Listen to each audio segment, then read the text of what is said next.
Oh, hello everyone. Thanks for taking time to listen. Today I'm going over what Hannah Arendt might have thought about the North Korean defector Shin Dong Hyuk and his story.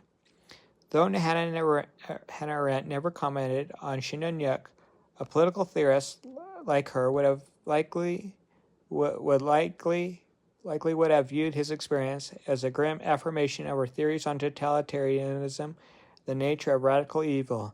Specifically, she might have said that Shin's dehumanized state in the camp, his lack of moral categories, and his struggle to act as a free human being are textbook effects of a totalitarian system. The camp as a laboratory for total domination. In her works, The Origins of Totalitarianism, Arendt viewed concentration and labor camps not as simple prisons, but as radical social experiments designed to destroy the infinite plurality of human beings. Shin's accounts of Camp 14, where he was born, saw his family executed, and was taught to inform on others, perfectly illustrates this process. Creating superfluous people. Arendt argued that totalitarianism's ultimate crime was making human beings superfluous. Shin was a classic example, born into a system where his very existence was a consequence of his parents' punishment with no intrinsic value or rights. The destruction of spontaneity. For Arendt, totalitarianism seeks to eliminate human spontaneity and unpredictability. In Camp 14, Shin's identity was defined by the guards. His relationships were based on mistrust and survival, and his actions were determined by the need for food, not free will. Terror, not fear. Arendt distinguished between terror and fear, with totalitarianism relying on terror to condition people from within. Shin's brutal conditioning, including public executions and torture from childhood, would demonstrate this complete domination over the human spirit. Shin's lack of moral and emotional grounding. Arendt's work emphasized the human capacity for thought and the ability to view the world from another's perspective. She would have observed that Shin's upbringing made this capacity nearly impossible.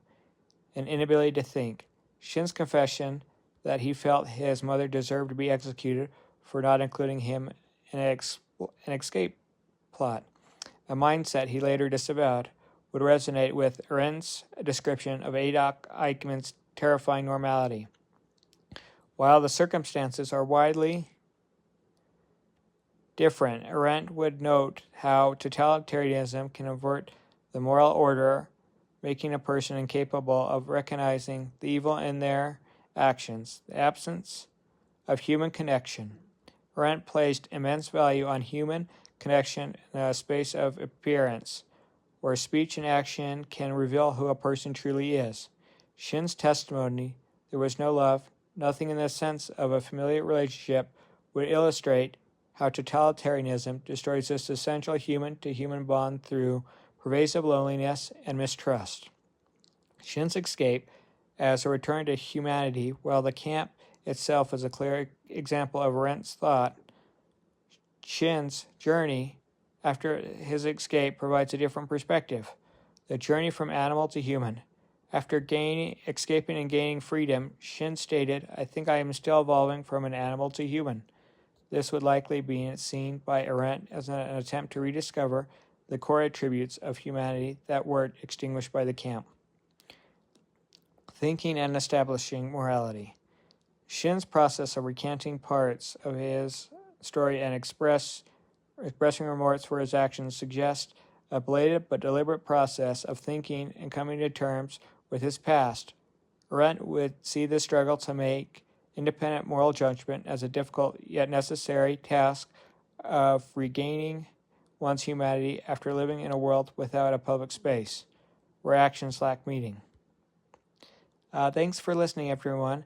I got this information using an artificial intelligence search, which summarized what Hannah Arendt might have thought about Shin Dong Hyuk using her work that she did with totalitarianism. If you like, give it a try. Thanks for listening, everyone. Take care.